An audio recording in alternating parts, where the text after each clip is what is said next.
Bien, ¿qué pueden apreciar en la figura?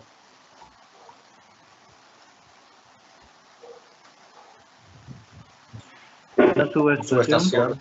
Una brújula. Muy bien, una subestación.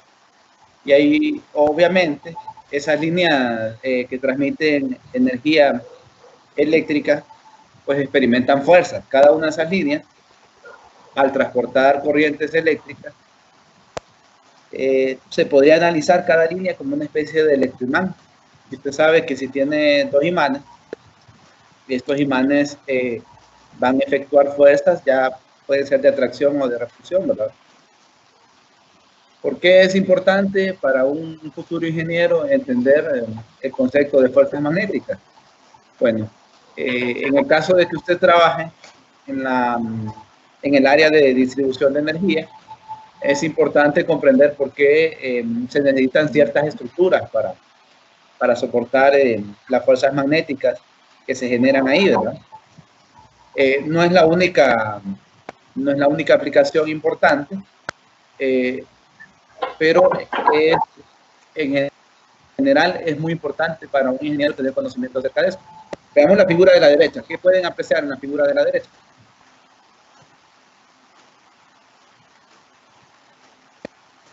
Una brújula. Una brújula, muy bien. ¿Para qué se utilizaba? Y todavía se utiliza, pero en menor medida, la brújula. Para indicar el norte del planeta. Ah, muy bien, para ubicar el norte, ¿verdad? Y por lo tanto servía para lo que es navegación.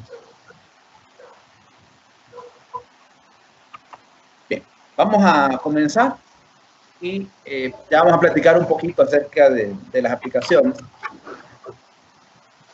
Dice, según muchos historiadores, la brújula se utilizó en China por primera vez en el siglo XIII a.C. Su invención es de origen árabe o hindú, o sea, no se sabe a ciencia cierta, pero se atribuye o a los árabes o a los hindúes, ¿verdad? Los antiguos griegos tenían conocimiento del magnetismo desde el año 800 a.C. Descubrieron que la magnetita atrae pedazos de hierro. En 1269, un francés llamado Pierre de Maricourt trazó las direcciones que seguía una aguja colocada en diversos puntos sobre la superficie de un imán natural esférico. Aquí el autor nos cuenta un poquito de historia, ¿verdad? Para que tengamos una idea de dónde venimos y qué tanto hemos avanzado en el conocimiento de lo que son las fuerzas y los campos magnéticos, así como sus diferentes aplicaciones. Están hablando de un momento en que ni siquiera se conocía qué era esto de las fuerzas magnéticas. Se observaron experimentalmente y poco a poco el hombre fue aprendiendo a utilizarlas y también a comprender cómo se producían. Bien. Experimentos subsecuentes mostraron que todo imán, sin importar su forma, tiene dos polos llamados polo norte y polo sur. Como ya mencionó uno de sus compañeros, pues la brújula se puede utilizar para ubicar el polo norte de la Tierra. Ustedes tienen claro que la brújula es un imán, ¿verdad?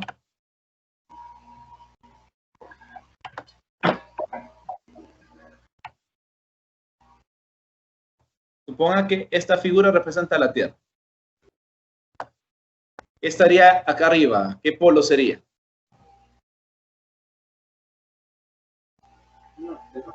En la figura que estamos acostumbrados a utilizar. En la parte... El norte. ¿verdad? Entonces, este sería un norte. Ojo, pero sería un norte geográfico. Y este aquí abajo sería un sur, pero geográfico. Ojo, eso de arriba y abajo solo es en mi dibujo. Porque en realidad en el espacio no se puede venir y definir qué es arriba y qué es abajo. Es más complicado ya en espacio. Cuando hablo de geográfico, quiero que entiendan lo siguiente. Si hablamos de polos magnéticos, por aquí estaría el sur magnético. Y el norte magnético estaría acá abajo. Entonces, si modelamos a la Tierra como un imán de barra,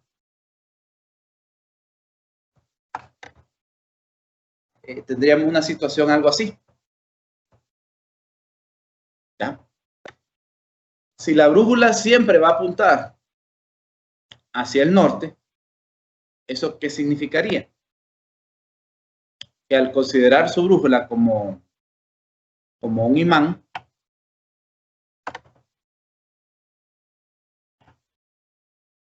y el imán, pues usted sabe que tiene dos polos.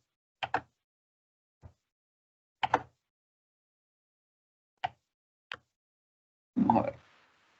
Voy a suponer que esta figurita que estoy usando aquí es para representar a la brújula. ¿Qué sería la aguja? Esta aguja de aquí, ¿qué sería? ¿El norte o el sur? Sería el polo norte del imán. Y esta sería el polo sur. Ya. Si mi brújula siempre apunta al norte geográfico, ojo, voy a hacer la aclaración. Si mi brújula está apuntando al norte geográfico, entonces usted sabe que polos diferentes se atraen, ¿verdad? Y polos iguales se repelen. Entonces usted tiene aquí su sur magnético. Hablando de los polos, tiene el sur magnético. Entonces el norte de esta brújula, el norte magnético, ¿verdad?, es atraído por el sur. ¿Ya?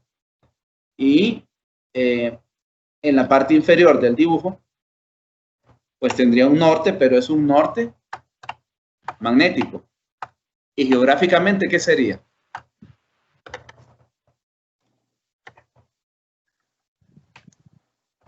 El sur sería. Sería el sur.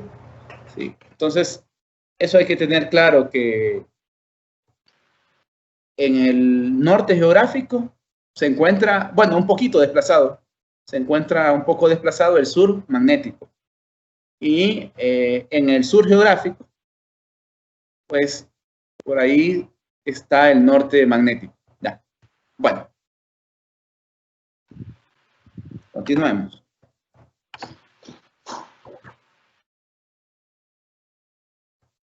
Creo que esto ya lo leyeron en su libro de texto.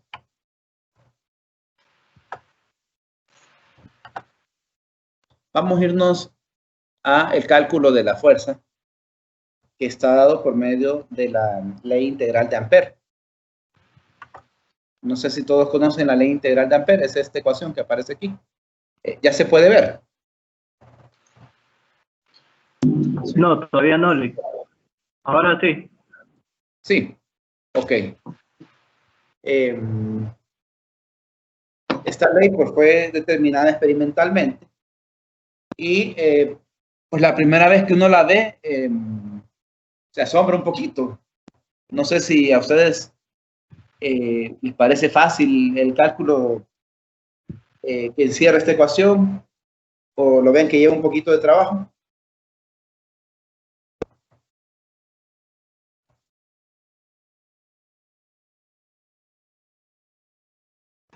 Sí, parece que lleva trabajo.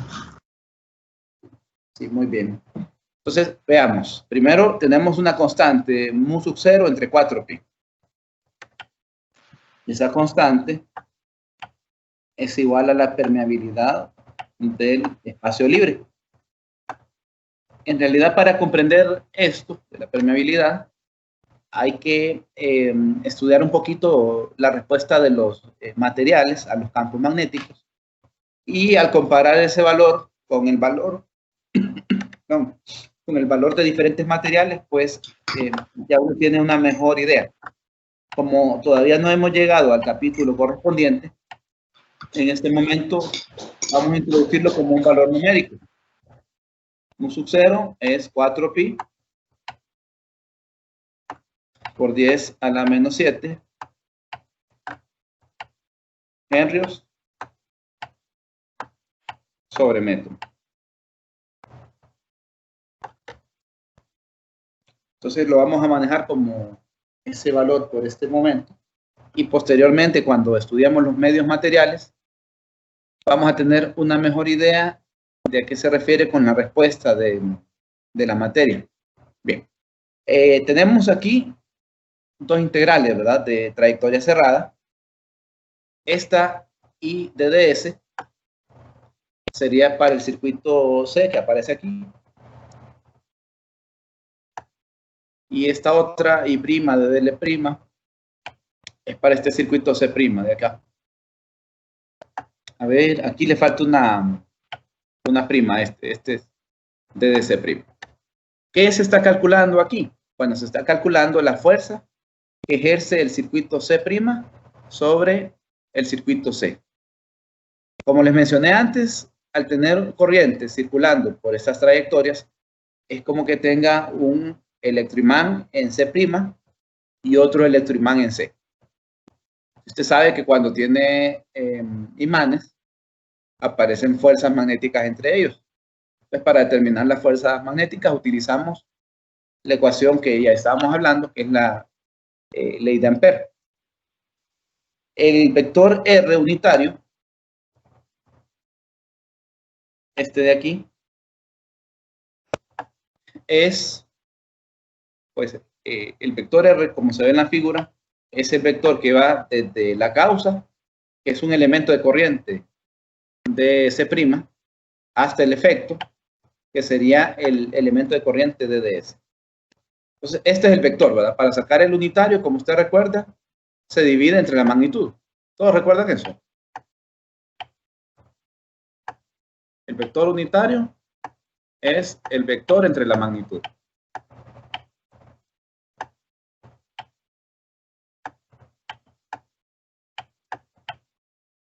Bien. Y este resultado se divide entre R a la 2. Bien, aquí está la definición de mu sub 0, expresada en Henry sobre metro, y aquí en Newton sobre amperio cuadrado también.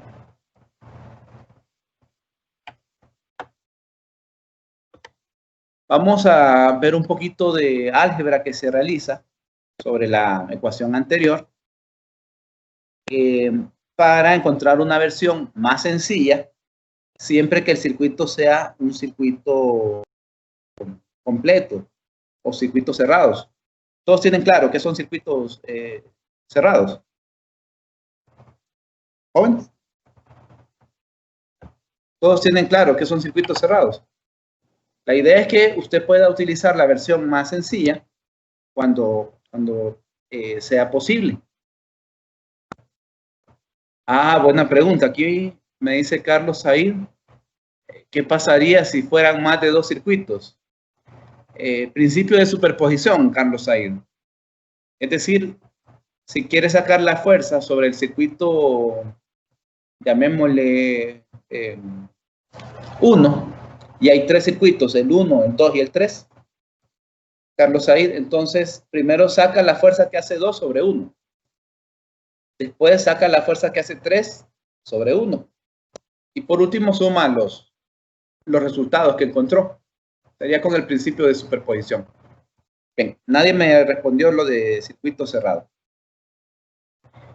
De nada. Un circuito cerrado es básicamente lo siguiente. ¿Dónde estoy proyectando? Aquí. Un circuito cerrado es, por ejemplo, una trayectoria así. ¿Ya? Que el punto inicial y el punto final son el mismo y hay una corriente que circula a través de dicho circuito. Podría ser que tuviera una forma algo así como un triángulo, Y también esto es circuito cerrado. Si la corriente fluye a través de este circuito, el punto que usted seleccione como punto inicial, por ejemplo, si yo selecciono aquí como punto inicial y sigo cierta trayectoria, el punto final pues va a ser el mismo punto inicial. Eso es circuito cerrado. Hay otro caso que se considera como circuito cerrado y son líneas infinitas. Hay ciertas transformaciones que se usan principalmente en variables complejas, que pueden cerrar esto. No vamos a entrar en esos detalles. Simplemente vamos a decir que si tenemos líneas infinitas, vamos a considerarlas también como circuitos cerrados. Entonces, una combinación, así como estos dos, podría considerarse un circuito cerrado. O una combinación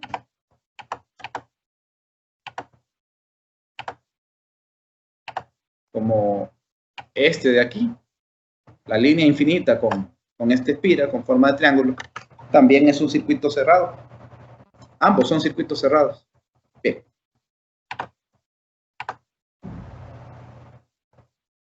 Esta es la parte que estaba dentro del integral.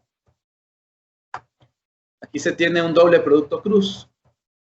Usando identidades vectoriales, eso se puede reescribir así.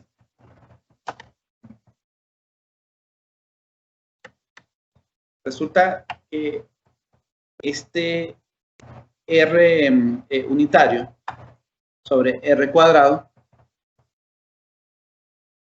puede reescribirse de otra forma.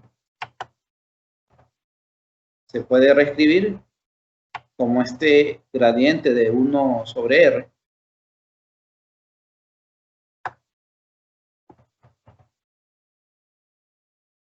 Y el otro término que salió del álgebra vectorial, pues se mantiene así.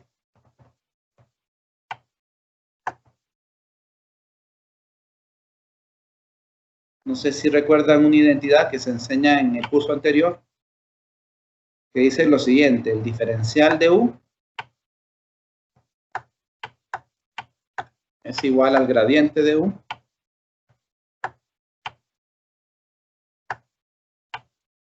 producto interno, el diferencial de línea. Sí. Básicamente, esa identidad es lo que aparece acá. El diferencial de línea y el gradiente. Solo que en este caso, U, que es el campo escalar, sería 1 sobre R. Por eso es que en la línea inferior, ese diferencial de U se reescribe en esta forma. Bien. Como para aplicar el cálculo de la fuerza, hay que hacer dos integrales aquí de trayectoria cerrada. Pues imagínese que usted integra sobre una trayectoria cerrada un diferencial de U y va a evaluar, como es trayectoria cerrada, U en un punto inicial y U en un punto final, que son el mismo.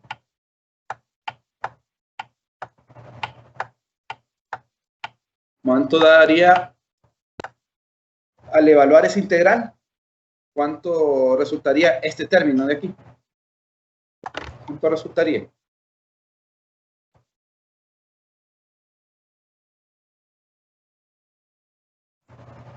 Cero. Cero. Cero, muy bien. Resulta cero. Eso significa que para circuitos cerrados, pues el primero de los términos se va a anular. Si ese término primero se anula, pues nos quedamos únicamente con el segundo término. ¿Cuál es la ventaja de eso? En el segundo término, pues no se realizan producto cruz. Y como no realiza producto vectorial, eso hace más sencillo el cálculo. ¿Ya? Entonces, este se va a hacer 0. Cuando hagamos una integral, este se va a hacer 0. Y nos quedamos solo con el segundo término. Hay un detallito aquí, disculpen. Este término es positivo. Este de aquí es positivo. Luego, cuando se hace el cambio con el gradiente, esto cambia de signo. Entonces aquí estaría con signo menos. Es decir, aquí este término debería ser positivo. Ya los demás están bien. Bueno. Y este es diferencial de línea prima. Es en la trayectoria C'. Bueno. Tenemos entonces que para circuitos cerrados podemos emplear esta ecuación de aquí, que tiene ventajas por el hecho, como les dije, de que ya no se hace el doble producto cruz. Bien, apliquemos esto. Tenemos ahí un problema del libro de texto. Este problema es relativamente complicado. Dice que hay una circunferencia de radio A. Una circunferencia de radio A se encuentra sobre el plano XY con su centro en el origen. Conduce una corriente I' que circula en sentido contrario al de las manecillas del reloj, cuando es vista desde los valores positivos de Z hacia el origen. Todos comprenden ese párrafo que leí.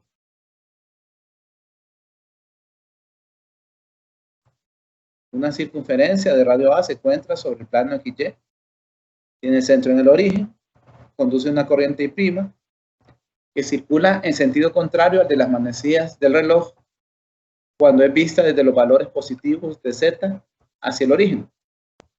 ¿Hay alguien que no comprende lo que se plantea ahí? Vamos a ver. No, nadie dice nada. Tampoco veo chat, entonces voy a asumir que todos comprenden. Sí, ok. Bien. La circunferencia no me quedó muy bonita, pero vamos a ver hacerlo.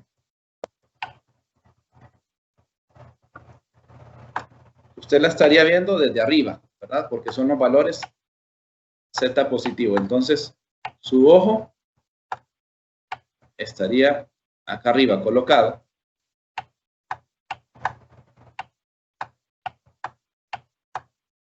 Bueno, ahí disculpen si no me quedó tan bonito el dibujo. Este sería como el ojo del observador, ¿verdad? Y entonces sería, dice, la corriente I' circulando en sentido contrario al de la manecilla del reloj. Sería entonces una corriente I' así.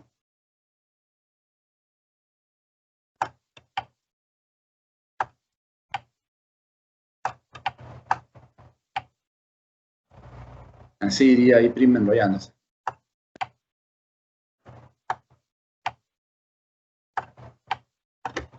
¿Vamos bien hasta ahí? Sí. Sí. Va en la dirección de phi positivo, en otras palabras, ¿verdad? Bien. Sigamos. Dice que hay una corriente I muy larga. Ya explicábamos que si tenemos corrientes muy largas, vamos a considerar que son circuitos cerrados. ¿Ya? Esa corriente muy larga es paralela al eje X y está dirigida en el sentido positivo de X, intersectando el eje Z positivo a una distancia del origen. Se pide encontrar la fuerza total sobre el circuito C que conduce a la corriente I. El circuito C es el de la corriente muy larga. Este de aquí. Este es C. Y el otro, la espira, que lleva la corriente I', pues es C'. Entonces hay que hallar la fuerza que hace la espira sobre la línea, en otras palabras. Me dan una sugerencia. Como la integral es relativamente complicada, la que aparece, entonces me dan esta sugerencia. Muy bien, veamos cómo se resuelve esto.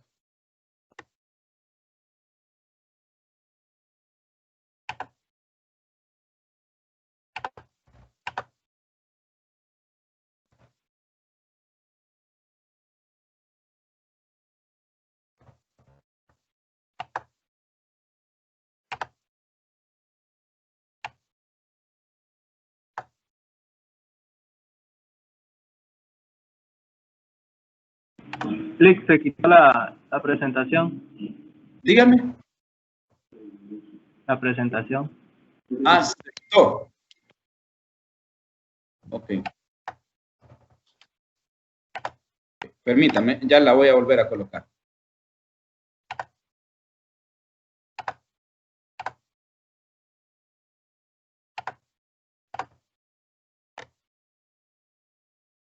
No sé si ya están viendo. Sí, ya se ve el link. Sí. Sí, ya se ve, ya se ve. Bueno. Entonces, para hacer el cálculo, tenemos dos caminos. Tenemos la primera ecuación que les mostré para la ley, de Ampère. O tenemos la otra versión para circuito completo. Cualquiera de las dos nos va a arrojar el resultado correcto, ¿verdad? Solo que una puede llevar más trabajo que otra. Bien. Veamos, aquí tenemos la primera ecuación. Para utilizarla, necesitamos definir previamente quién es el diferencial de línea de ds, quién es el diferencial de línea de ds', quién es el vector r. Ojo, estoy usando el vector r. Como estoy usando el vector r, ya no divido entre r a la 2, sino que divido entre r a la 3. Se puede observar el puntero cuando lo muevo. Sí. Sí. Okay. Sí, Bueno, sí. Sí. Ah, excelente. Bueno, sigamos entonces. El vector r' es el vector que va desde el origen hasta la fuente. En este caso, como S', ¿verdad? Para llegar desde el origen hasta aquí, solo hay que moverse en ρ. Se mueven en ρ una distancia A. Hasta ahí vamos bien. Y para llegar desde el origen hasta el circuito C, vea que este circuito C es una línea.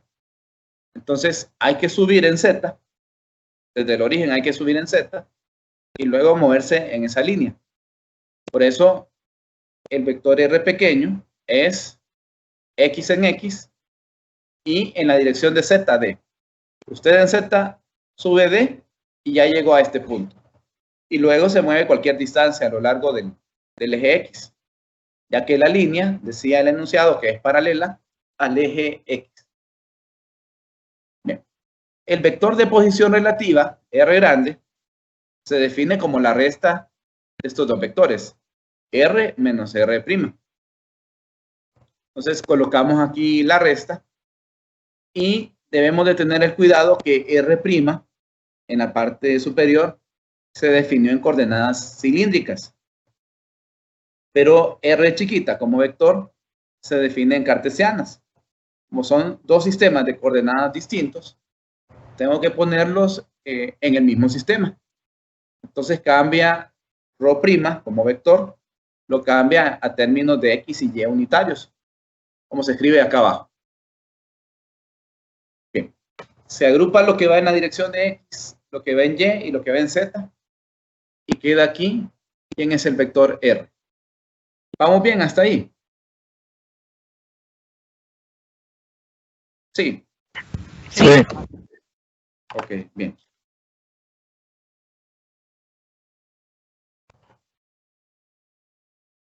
Vamos a pasar entonces a la segunda parte del problema.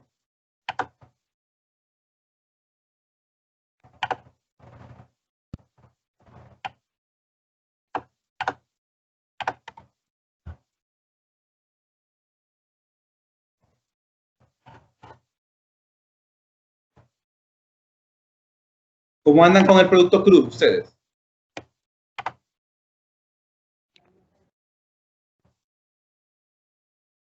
Jóvenes, ¿cómo andan con el producto cruz? ¿Andan bien o andan un poco débiles en ese tema? Débiles. Débiles. Ajá. Todos se Un sienten poco así. débil. Un poco, sí. Sí, un poco. Necesito reforzar Más conocimiento. o menos. Ok, vean. Estoy comenzando por el camino difícil, hacer el cálculo, porque si los circuitos no son circuitos completos o circuitos cerrados, no van a poder usar la última ecuación que les enseñé. Si no pueden usar la última ecuación, a fuerza hay que hacerlo por este camino que lo estoy desarrollando. A pesar de que en el mundo real usted tiene que tener circuitos completos, ¿verdad? ¿Por qué? Porque si el circuito está abierto, no va a circular corriente. Su circuito tiene que estar cerrado para que tenga una corriente ahí de conducción. En ciertas circunstancias, puede ser que a usted no le interesa calcular la fuerza de todo el circuito.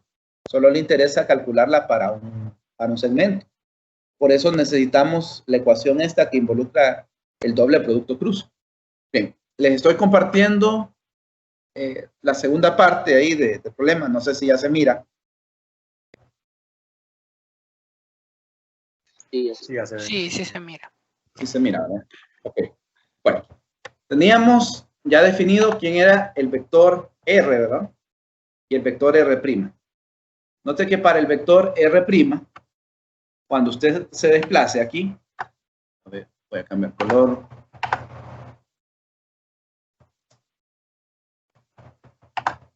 Cuando usted se desplace aquí, se nota que estoy marcando algo. Estos desplazamientos van en la dirección de phi. Como van en la dirección de phi, no sé si notaron que marqué en verde unas cosas. Sí. Sí, sí, sí. Entonces, por eso ese ds' va en la dirección de phi y la magnitud sería a de phi. Primado, ¿verdad? El d de phi. Bien. Mientras que en la línea, para la línea, bueno, ya no aparece aquí, lo voy a volver a escribir. El vector R pequeño era en la dirección de Z, tenía que moverse D. Y luego ya estaba junto a este punto de la línea, después de subir una distancia D en Z. Entonces, posteriormente solo se movía en X. Una distancia X. Y cuando le aplica el desplazamiento a esto, en la dirección de Z no va a cambiar. O sea, la línea solo existe a lo largo de X. En la dirección de Z no va a cambiar. Entonces, el diferencial de este término va a ser 0. Solo me queda, entonces, en X de dx. Ya. ¿Queda claro por qué son los diferenciales de línea así?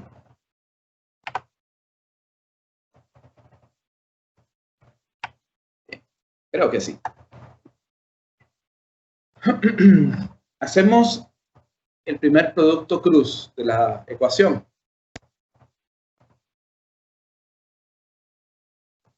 Por si alguien no lo recuerda, la fuerza era igual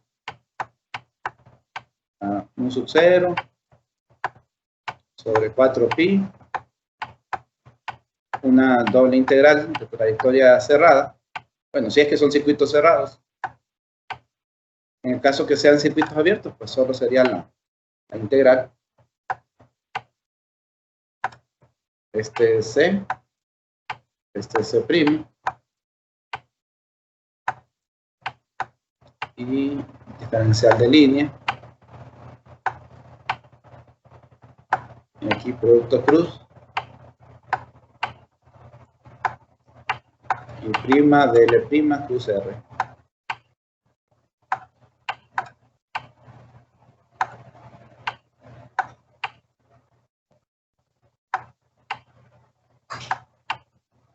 Como estoy usando el vector, pues entonces se divide entre R a la 3. El vector R me refiero. Bueno. Las corrientes en los circuitos en serie son constantes, ¿verdad? Como son constantes, este puede salir del integral. Y este y' también puede salir del integral porque son constantes. Entonces, si salen del integral, solo nos vamos a quedar con el producto cruz aquí. Primero de diferencial de línea prima cruz R. Es este de acá, es de ese primo. Muy bien, pasamos phi unitario a cartesianas para poder hacer el producto cruz. Phi unitario es esto. En X, un menos seno de phi. Y en Y, positivo coseno. Y al phi unitario lo acompaña A y D de phi, ¿verdad? Es este de aquí, el D de C'. Posteriormente viene el vector R, que ya se había definido previamente. Tenemos esto. Entonces me dicen que no se acuerdan tanto del producto cruz. Bien, vamos a ver. Voy a multiplicar X primero con X. ¿Cómo es el producto de dos vectores iguales? Producto cruz. Es 0. Luego multiplico X through Y. No sé si todos manejan lo que es la secuencia positiva. Si lo tienen claro al realizar el producto cruz. El orden, ¿no? Sí, el orden. Básicamente es lo siguiente, vea. Sería... Sí. Ajá. Cuando usted escribe un punto, primero es la coordenada X, luego Y y luego Z. Esto, para ser formales, uno lo puede trabajar con el tensor de Levi-Civit. Sí, lo vieron en el curso anterior. Si no están muy familiarizados con él, pues esto es equivalente. Cuando hacen el producto cruz en esta dirección de la flechita que he dibujado, que es en la dirección que uno lee normalmente, para ahí es positivo el resultado. Y si lo hacen en sentido opuesto, el resultado va a ser negativo. Otra vez, escribo X, luego Y, luego Z. O sea, en la forma que normalmente usted ubica un punto. Repito, después de Z, vuelvo a repetir X y Y. Si el producto cruz lo hace en esta dirección, que normalmente se lee en español, ¿verdad? Puede ser que en otro idioma el orden cambie, pero estoy hablando en español. En esta dirección es positivo y al contrario es negativo. Veamos. Voy a multiplicar X cruz Y.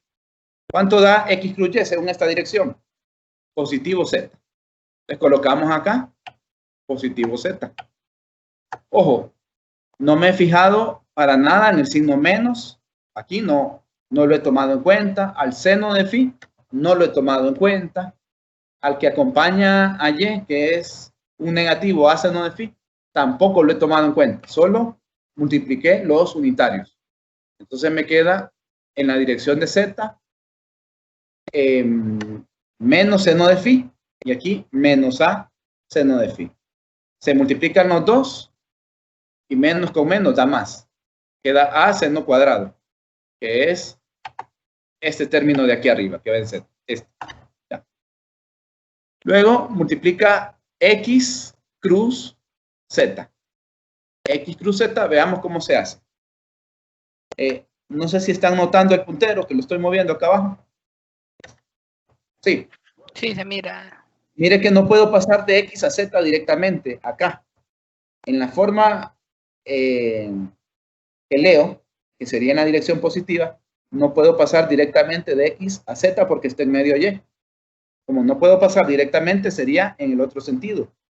Sería de derecha hacia la izquierda.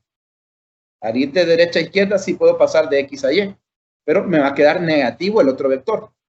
El que no es X ni es Z. Entonces sería negativo Y, unitario. ¿Queda claro? Bien. Entonces coloco negativo Y unitario. Ojo, No he tomado en cuenta el menos que acompaña a la X. No he tomado en cuenta el seno de phi. Y que acompaña a la Z, un D. Tampoco lo he tomado en cuenta. Entonces, usted multiplica menos seno de phi por D. Y se lo agrega a esto. Este menos que queda aquí y este otro menos, al final le van a quedar positivos. Le queda entonces en Y D seno de phi. Queda este término. Ya. Luego, hacemos lo correspondiente con Y. Multiplicamos Y con X, que es este primer término acá. Cuando multiplico Y con X, no puedo hacerlo en la dirección positiva. ¿Por qué no? Porque paso de Y a Z primero. Como no se puede hacer en esta dirección positiva, entonces puedo pasar, pero en el sentido opuesto, miren, de Y a X. O sea, me va a quedar negativo Z. Por eso el signo menos acá en este que está pintado en color amarillo, menos Z. No he tomado en cuenta el coseno que acompaña a Y. No he tomado en cuenta este X menos A, coseno de phi. Entonces, se multiplica el negativo Z con lo que acompaña a la dirección de Y y a la dirección de X. Por eso al final aparece este término, miren. X menos A coseno de phi. Es lo mismo que se tenía acá. El otro coseno de phi, que aquí está. Y el signo menos, que había quedado en la dirección. Multiplica Y, cruz Y, producto de dos iguales. Como es producto cruz, es 0. Multiplica Y, cruz Z. Y para pasar de Y a Z, sí lo puede hacer directamente aquí. Entonces queda positivo el otro vector. O sea, positivo X. No he tomado en cuenta el coseno de phi que acompaña a Y. Y no he tomado en cuenta a la D que acompaña a Z. Entonces, pues la tomo en cuenta y me queda en X esto. D coseno de phi. Ya. Listo. Ahí ya se tienen todos los términos para el primer producto cruz. Posteriormente hay que hacer el segundo producto cruz. Este de abajo. Este de abajo el segundo. Ok. Entonces, pues aquí solo se ha planteado, ¿verdad? Multiplicar el diferencial de línea por lo que ya salió de arriba. Aquí apenas se ha planteado. Vamos a ver qué queda.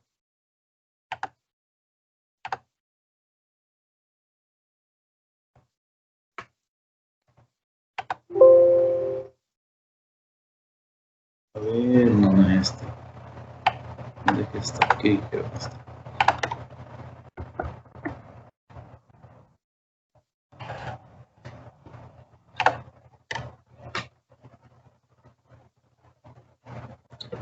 No sé si pueden ver el cambio. Sí. Sí. Sí. Ok. No aparece el otro producto cruz, ¿verdad? ¿Será que no lo guardé? Bueno, lo voy a realizar así rapidito. Voy a regresar al anterior. Bueno, se va a hacer el producto cruz entonces aquí de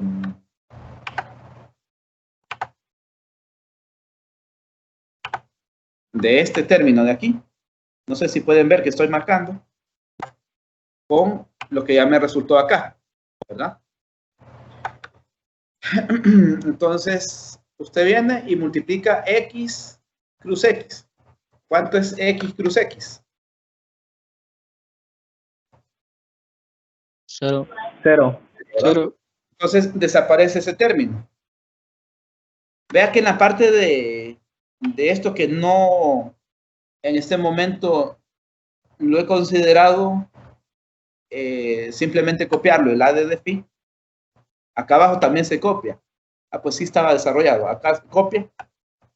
Y el D de X, que ahorita no va a operar porque solo estamos haciendo el producto cruz, también se copia. Ahora multiplicamos X cruz Y. ¿Quién es X cruz Y? ¿Se acuerda? X. Z. ¿Positivo o negativo? Positivo. Positivo. Excelente. Excelente, porque vamos de X a Y. Entonces, en esta dirección da positivo Z. Pues queda aquí z positivo, no he tomado en cuenta, bueno, el d de x ya lo copié acá. No he tomado en cuenta lo que va con el y, que es d seno. Entonces, aquí se copia d seno del ángulo phi y la dirección que quedó 0. Ahora, solo falta multiplicar x unitario cruz z. ¿Quién sería x cruz z? Menos Y. Negativo Y. Y, ¿verdad? Por la dirección que tengo que hacerlo, da negativo y. Entonces, acá, en este de aquí, ya en la parte de abajo, ya no voy a escribir z, voy a escribir y con signo negativo. Mire, aquí lo escribí. Escribí negativo y copié todo lo demás. ¿Lo nota? Sí. Ok. Bueno, pasemos a la tercera parte del problema. Aquí ya sustituyo todo lo que resultó en la integral. Es una integral complicada. Como la línea es infinita, los límites van a ser de menos infinito a más infinito para la línea C. Y para C', como este dependía del ángulo phi, aquí está, miren, aquí está el diferencial de línea primado. Entonces, d de phi va a cambiar desde 0 hasta 2pi. Por eso los límites así. Al hacer esta integral, uno tiene que jugar un poquito con funciones impares. ¿Para qué? Pues si uno se pone a hacer todas esas integrales, se le va mucho tiempo. Yo no sé, jóvenes, si quieren que les edite. Tengo un video de un taller que impartí el trimestre pasado usando matemáticas, resolver esto. Puedo venir y pues cortarle los pedazos introductorios e irme directamente al grano y subírselos. No sé si les interesa que les suba cómo se hace esto en matemáticas. Sí, ingeniero. Sí. Sí, ingeniero. Sí, está bien. Bueno, les prometo eso para jueves en la noche, bien de noche, o viernes en la mañana, que va a estar ahí subido. ¿Cómo se puede hacer matemáticas? Diga. ¿Esta clase la va a subir hoy o en el transcurso de estos días? En la noche la voy a subir, sí. Ok, gracias, gracias. Bueno, sigamos entonces. Vamos a utilizar el concepto de función impar para hacer la integral. La función impar, esta gráfica me sirve para representar que es una función impar. Básicamente, una función impar es aquella que cuando la evalúo en los valores positivos de x, los valores positivos de 0 en adelante, ¿verdad? Me da un resultado. Y cuando la evalúo en los valores negativos, me da un resultado similar, solo cambia el signo. Solo cambia el signo, ¿ya? Matemáticamente sería esta expresión aquí que estoy subrayando para definir una función impar. Como solo cambia el signo, si usted hace la integral es el área bajo la curva, ¿ya? Entonces, el área bajo la curva de esta función impar, en uno de los lados va a tener un signo positivo. Uno de los lados va a tener un signo positivo y en el otro un signo negativo. Pero van a tener el mismo valor siempre que las integre desde algo que le voy a llamar menos a, por darle un nombre, hasta positivo a. Siempre que las integre desde menos a hasta positivo a, el área de un lado que quedó negativa, la sumo con el otra área que es positiva y el resultado me da 0. Bueno, pues la componente en z de esto es una función impar. Y por lo tanto, cuando la integre de 0 a 2pi, el resultado va a ser 0. Profesor, ¿por qué es impar? Bien, veamos. Yo creo que todos recuerdan que la función seno del ángulo es impar. Lo que está en la parte de abajo, tenemos un a coseno, un x menos a coseno. El coseno es función par, ¿verdad? Y luego está el cuadrado más un a cuadrado seno cuadrado. El seno es función impar, pero como está a la 2, al elevarse al cuadrado queda como función par. Ya. Entonces la función impar con respecto a phi sería esta de aquí.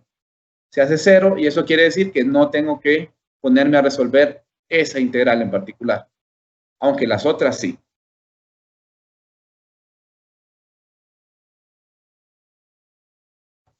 No sé si hay preguntas hasta aquí. ¿Voy a explicar eso de la función impar, por favor? Ok, está bien.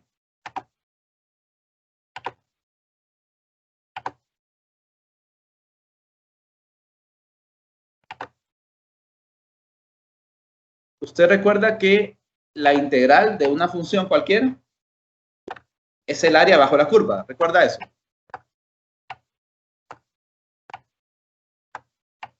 Sí. Sí. Bueno.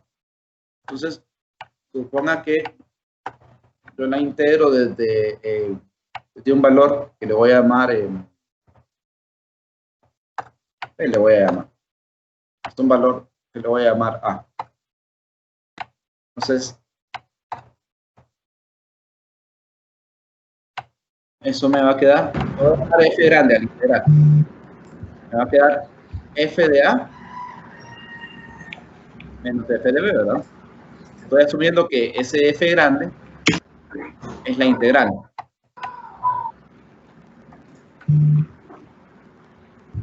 Hasta ahí vamos bien, ¿verdad? Sí. ¿Hola? Pero gráficamente, lo que sé de esto es que este resultado de aquí es el área bajo la curva. Y por ejemplo, mi función, lo voy a hacer en 2D para simplificar un poquito.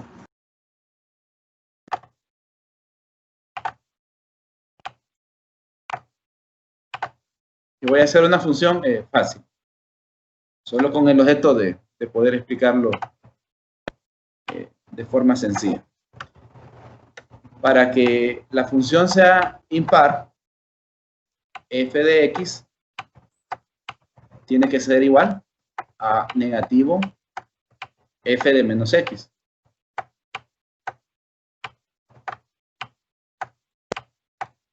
Para que esto se cumpla cuando x es 0, ¿verdad? Que se encuentra justamente a la mitad de los negativos y los positivos, para que esto se cumpla la función tiene que valer 0. Es decir, que tiene que pasar por el origen.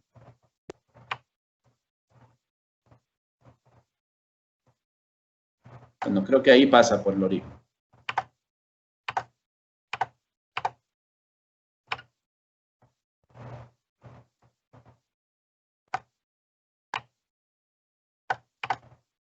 ¿Cuánto sería el área bajo la curva? Aquí en este caso. Desde este valor que le voy a llamar B hasta 0. ¿Sería un área bajo la curva positiva? ¿O sería negativa esa área bajo la curva? Desde B hasta 0. Negativa. Negativo, muy bien. Es negativo.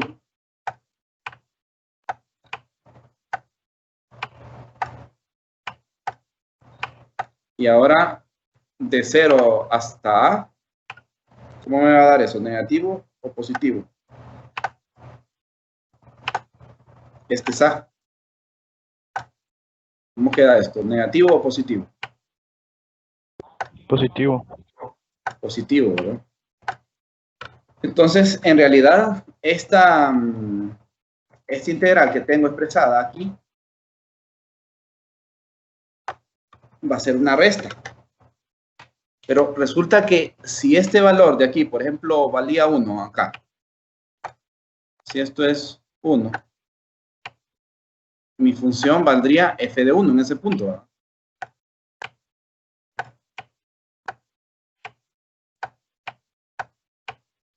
Y si para el valor correspondiente, que sería acá menos 1, mi función vale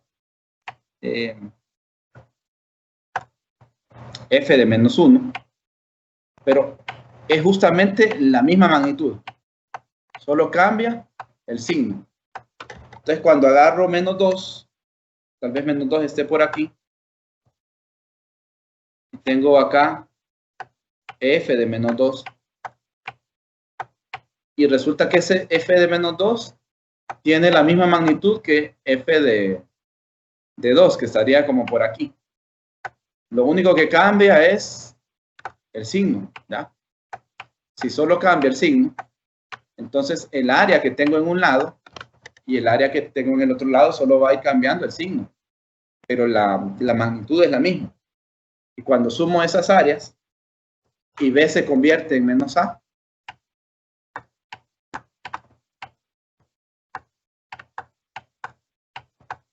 no sé si pueden notar que el área de la izquierda va a ser negativa, pero va a ser la misma magnitud que el área de la derecha. Si b vale menos a. Y cuando sume esas dos, el resultado va a ser 0. Esto es algo que a uno le enseñan en álgebra, ¿verdad? En la clase de álgebra le enseñan lo de funciones impares y que esa integral es 0, se lo enseñan en la clase de cálculo. Es un concepto que ya días lo vieron. Puede ser que no lo tengan tan fresco, ¿verdad? Pero es un concepto que ya días lo vieron. Pues esta componente en Z cumple eso resultado y por eso se anula.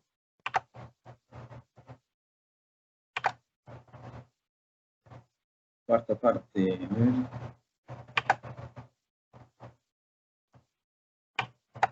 Ahí está. Bien. ¿Qué hora es? Son las 4. Son las 4 en punto ahorita. Ok, bien. Voy a detener la clase aquí. Más tarde me voy a grabar terminando de explicar el problema.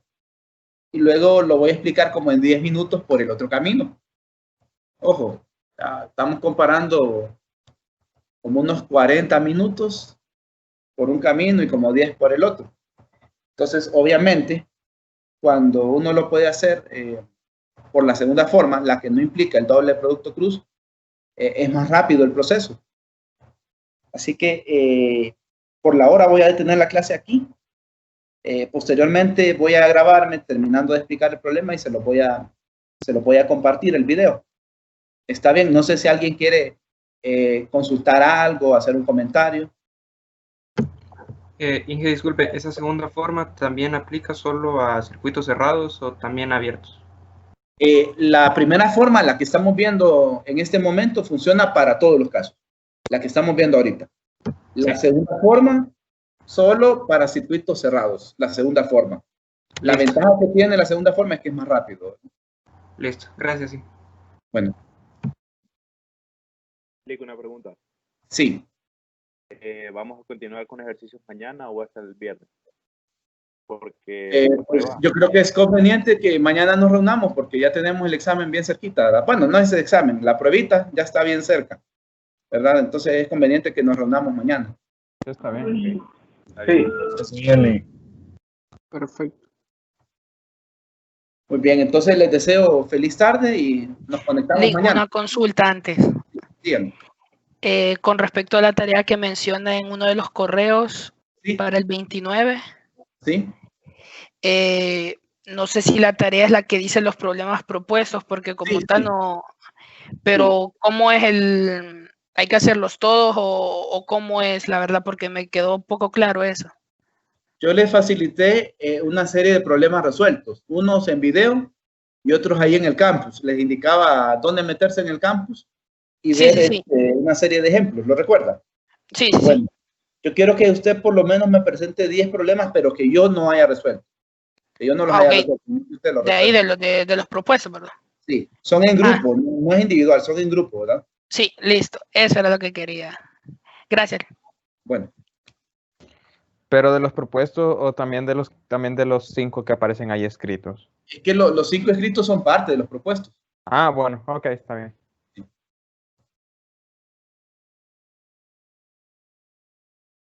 Bueno, los dejo entonces porque voy a la siguiente clase.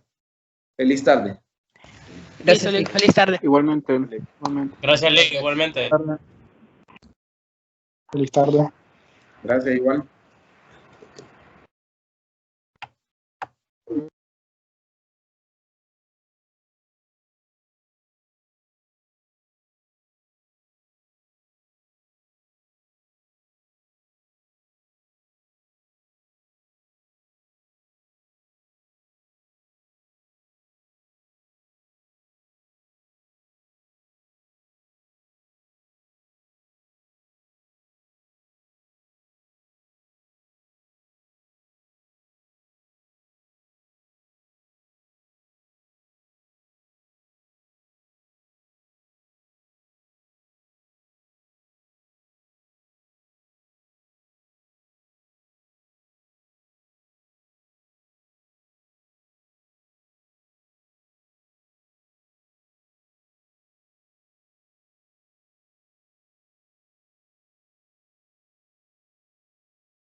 Ahora la componente en la dirección de Y, tenemos este término de aquí.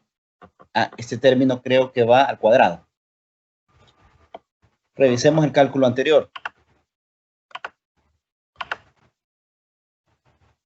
Aquí está la componente en Y.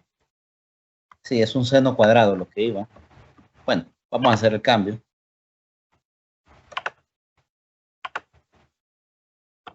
Este resultó seno cuadrado.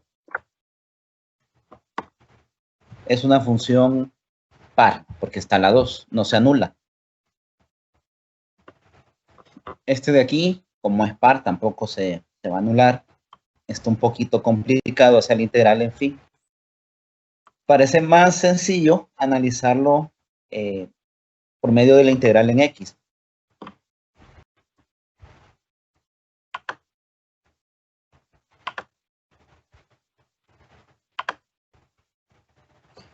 Bien, analizándolo en X y sabiendo que X tiende desde menos infinito hasta más infinito, vamos a realizar el siguiente cambio de variable. Vamos a decir que hay una X grande y esa X grande es X menos A coseno de phi'. Como quien va a cambiar es X pequeña, entonces el diferencial de X grande va a ser igual al diferencial de X pequeña.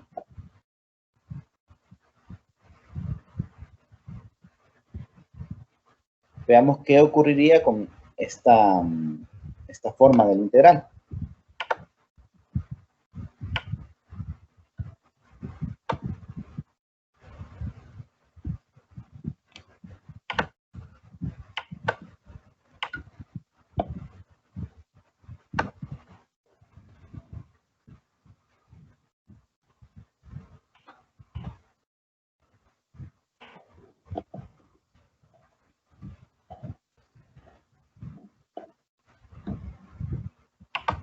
cómo se cambia x menos a coseno de phi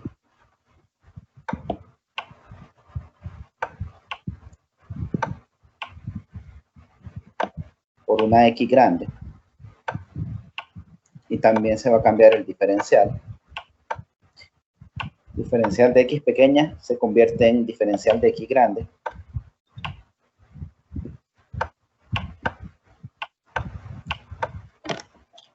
Solo voy a analizar esta componente de aquí, x menos a coseno de phi, integrada con respecto a x. Veamos.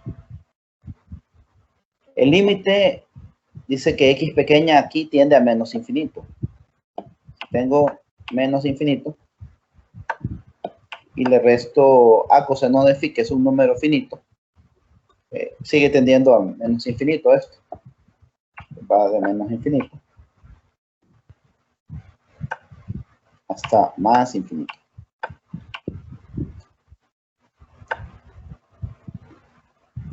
Tenemos x menos a coseno de phi, que es x grande.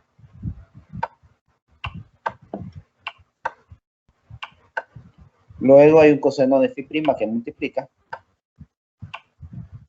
En este momento se va a comportar como constante porque solo vamos a considerar el cambio en x. Esto está dividido. Vea que todo está a la 3 medios. X menos a coseno de phi. Eso es x grande y estaría cuadrado.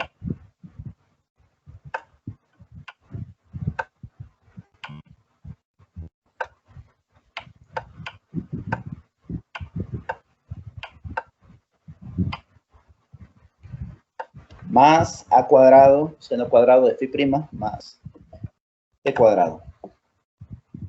Todo esto también se comporta como una constante.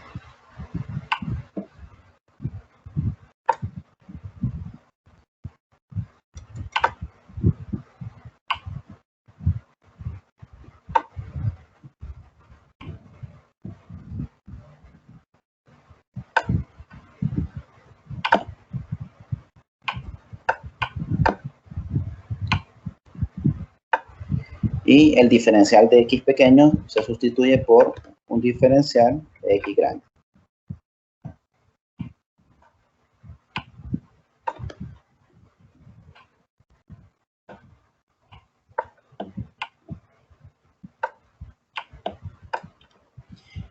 Bien. Esta constante saldría de la integral. Y tenemos como límites desde menos infinito hasta más infinito. X es una función impar y está dividida entre x cuadrado, como está la 2, es par, más una constante. Esta función es una función impar. ¿Ya? ¿Cómo lo puedo saber? Vaya, por ejemplo, olvidémonos un ratito del coseno de phi. Supongamos que lo sacamos por un momento. Y evalúo simplemente x sobre este término que está abajo.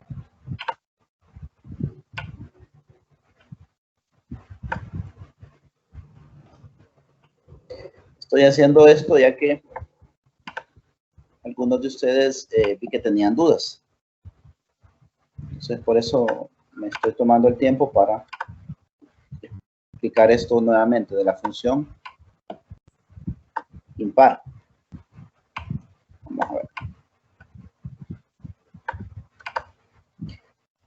Si x vale 0, esa x grande si vale 0, ¿cuánto vale mi función? Pues valdría 0 entre una constante. Y 0 entre una constante es 0. ¿Ya?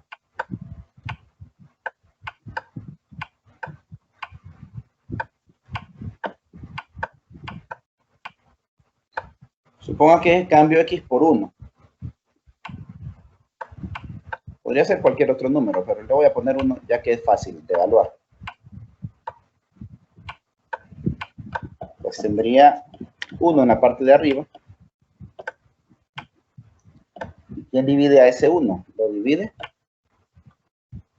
Sustituyo x grande por 1, sería 1 al cuadrado. 1 al cuadrado es 1. Más el resto de estas cosas, que son constantes por este momento.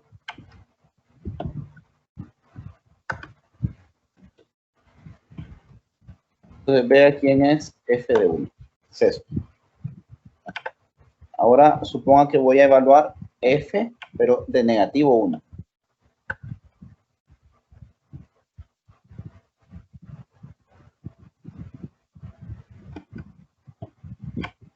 Como voy a evaluar f de negativo 1,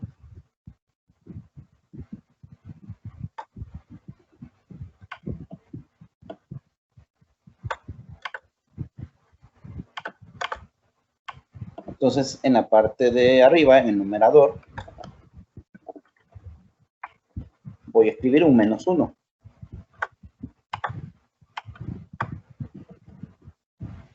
Así me queda que f de menos 1 es, en la parte de arriba cambio x por menos 1. En la parte de abajo, como está al cuadrado, menos 1 al cuadrado se convierte en 1 positivo. Y el resto es constante, o sea que vuelve a quedar esto mismo. ¿Qué es lo que nota usted? Que al elegir un valor positivo y posteriormente el valor negativo, la magnitud es la misma en los dos. Lo único que cambia es el signo. Cuando saque el área bajo la curva de esta función, integrada desde menos infinito hasta más infinito, pues en un lado, desde menos infinito hasta 0, el área bajo la curva va a tener cierto valor. Sería, por lo que puedo notar aquí, sería negativo. Y en la otra región, desde 0 hasta más infinito, el área bajo la curva va a tener un valor positivo. La magnitud en los dos lados va a ser la misma magnitud, pero signo contrario. Lo sumamos, esas áreas, y el resultado va a ser 0. No. Este coseno de phi, recuerde que expliqué que para esta x grande es constante, así que salía, y por eso no lo consideré acá. Bueno, volvamos entonces a la función que estábamos trabajando.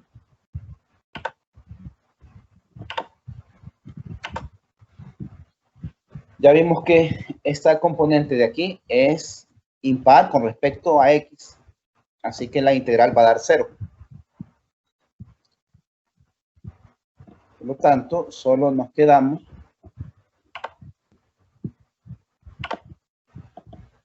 con este término que aparece aquí.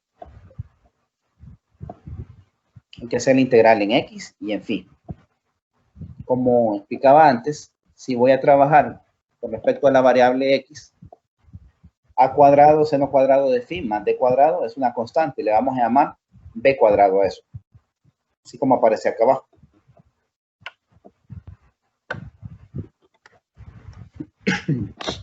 Esta integral, perdón, esta integral aparece frecuentemente en nuestro libro de texto. Como estamos integrando con respecto a x, con el cambio de variable, ¿verdad? Eso significa que en este momento phi es constante. ¿No? Por eso la cambiamos por b cuadrado. El resultado de esta integral es esto que aparece aquí. X sobre b cuadrado multiplicado por esa raíz. Se evalúa esto. Para evaluar esto, olvidémonos un ratito del b cuadrado. Y concentrémonos en esta parte de aquí. X tiende a un valor muy grande. Y en la parte de abajo igual. A ese valor muy grande se le va a sumar b cuadrado. Pero b cuadrado es un valor pequeño. Así que prácticamente no me va a afectar el resultado. Cuando le saco la raíz a eso, en teoría de límites, como b cuadrado no me está contribuyendo de una manera significativa, entonces la contribución es despreciable con respecto a x cuadrado. Entonces, usando un poquito de teoría de límites, esta contribución va a tender a 0. Y eso significaría que solo me quedo con la raíz de x cuadrado. La raíz de x cuadrado es x. Entonces, tener x sobre x me da 1. Recuerde que el b cuadrado, pues no lo estoy considerando, pero al final tengo que colocarlo, ¿verdad? Luego, evalúa el otro lado aquí del límite, que es menos infinito. Bien, cuando se evalúa el otro límite, esto cambia de signo. Por definición, usted le pone un signo menos, por definición. Y este menos, pues menos por menos le va a tender a más. X va a tender a un número muy grande, positivo. En la parte de abajo, como está a la 2, un número negativo elevado al cuadrado se vuelve positivo. B sigue siendo una constante y es muy pequeña comparada con X. La volvemos a despreciar. Entonces, después de sacar la raíz, nos queda el valor absoluto de X en la parte de abajo, en el denominador. Y en la parte de arriba también quedaba positivo. Así que esto tiende a otro 1. Tenemos 1 más 1, que es 2. Y el b cuadrado, que había mencionado que por un momento no lo íbamos a considerar. Bien, ese es el resultado. Se sustituye en el integral. Vea que aquí ya se sacaron las constantes I e I'. Como usted recuerda, en un circuito en serie, la corriente es constante, así que se saca del integral. Tenemos entonces esta expresión de aquí, seno cuadrado de phi', de phi. Este a de acá, con este a de aquí, ya se han sacado del integral, queda a cuadrado.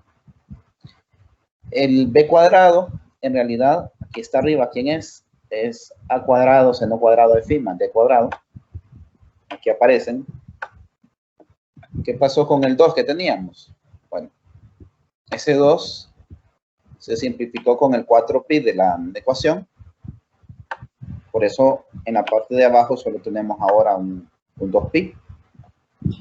Esta integral que vamos a analizar es relativamente complicada. Para hacerla existen algunas alternativas. Una de ellas es utilizar variable compleja. Sin embargo, al inicio del problema estaba una sugerencia de cómo trabajarla. Vamos a utilizar esa sugerencia. En la sugerencia, creo que el límite iba desde 0 hasta pi. Iba desde 0 hasta pi el límite. Eso significa que la sugerencia tenía una respuesta que es la mitad de lo que obtendríamos en este caso. Otra vez, en la sugerencia, la integral iba desde 0 hasta pi. Pero la integral que nosotros debemos hacer va desde 0 a 2pi. O sea que el resultado que nos queda es en doble, dado que esta es una función par. No se va a anular el resultado, sino que se duplica. Haciendo la sustitución de la sugerencia y simplificando, esta sería la respuesta para el problema.